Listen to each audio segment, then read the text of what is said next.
Jamen, jeg skulle lave en video på farveskift, og nu er jeg ved at nå dertil, hvor min omgang er ved at være slut her i den hvide. Og når jeg kommer til den sidste maske i den omgang, lukker jeg af med en kædemaske. Og jeg sørger for, når jeg nu her klipper min snor af, at der er en lille snor tilbage, sådan cirka sådan her. Og så piller jeg lige min maskemarkør heraf. Så tager jeg min hæklenål og tager den her snor her ind igennem. Sørg for at stramme rigtig godt. Og det gør jeg et par gange dernede af i maskerne. Man kan også vælge at sy den, hvis man ved det, men jeg synes, det er nemmere med hæklenålen. Og den sørger for at gøre ind igennem her et par gange. Og så sørger jeg for, at der er et lille stykke snor tilbage. Så tager jeg min nye farve.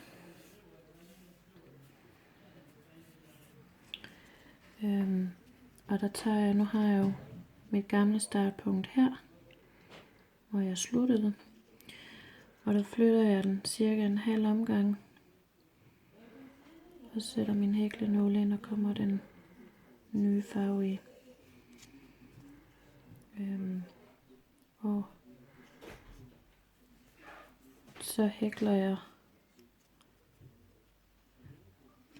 rundt her.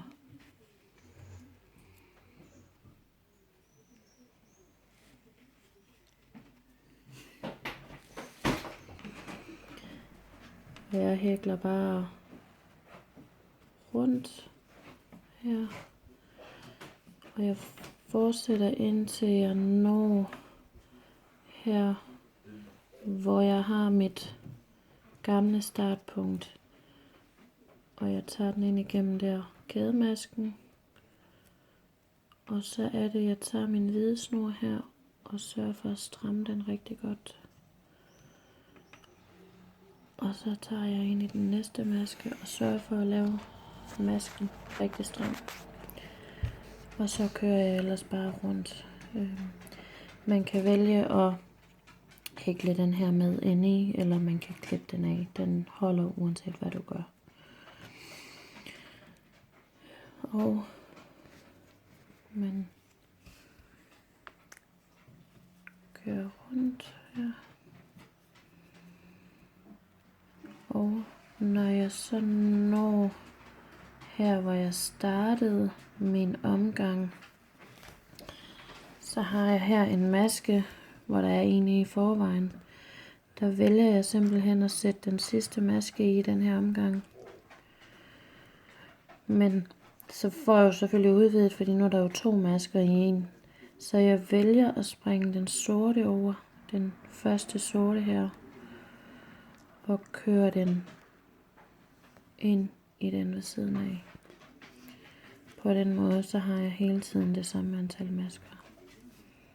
Og jeg sætter lige min maskemarkør i, så jeg kan huske, hvor min omgang startede. Og så kører jeg ellers bare rundt, til jeg når min markør igen.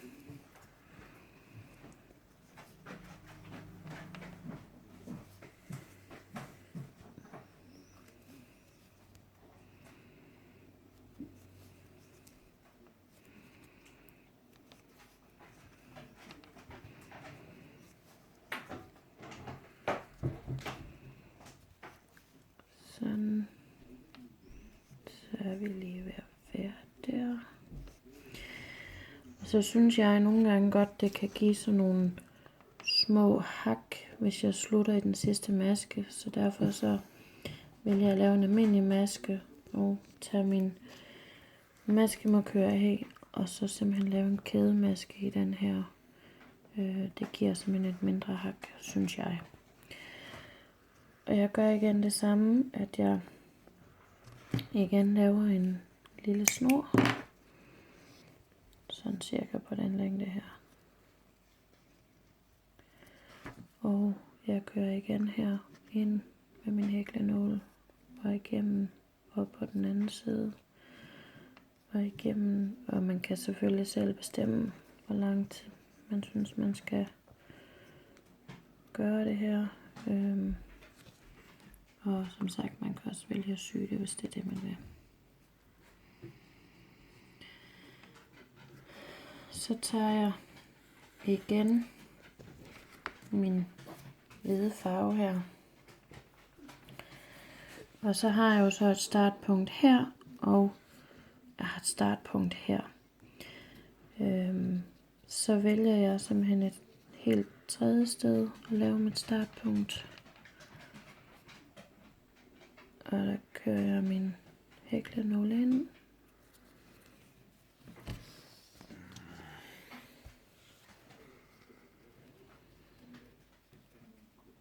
Og så hækler jeg igen, til jeg når det nye startpunkt, jeg havde. Det har vi her. Så kører jeg igen her. Og jeg vælger igen her at hive i snoren, så det bliver godt stramt. Og jeg sørger igen for her en rigtig stram maske. Og så kører jeg ellers bare rundt.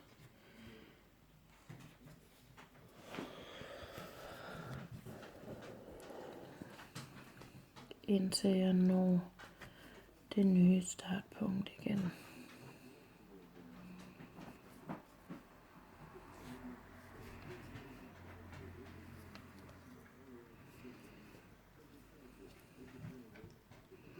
Og igen kan du vælge at hækle snoren med, eller du kan vælge at klippe den af. Og så har jeg igen her en maske, hvor der igen er en maske i, og jeg vælger at sætte den ind i den samme maske. Og så springer jeg den her maske over igen og ind i den næste. Sætter jeg lige min maskemarkør i her, så jeg kan huske. Og så hækler jeg bare rundt igen.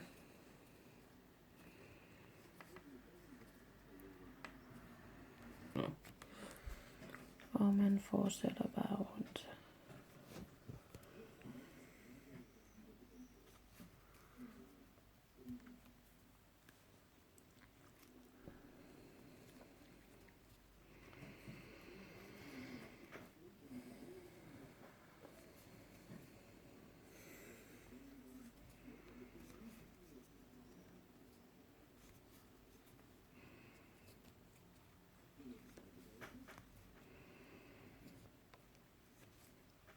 Sådan, så er vi igen ved slutningen her. Og igen, ligesom før, synes jeg, at det bliver pænest, når man lige afslutter kædemasken ind i den første maske i sidste omgang.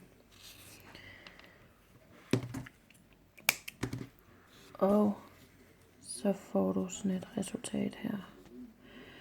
Og det er det, jeg gør hele tiden. Flytter mit startpunkt. Og prøver på så vidt som muligt, at de ikke ligger oven i hinanden, så det ikke bliver skævt. Håber, du vil bruge det, og find din egen måde, der passer dig bedst. Det her, det er den, jeg bedst kan lide.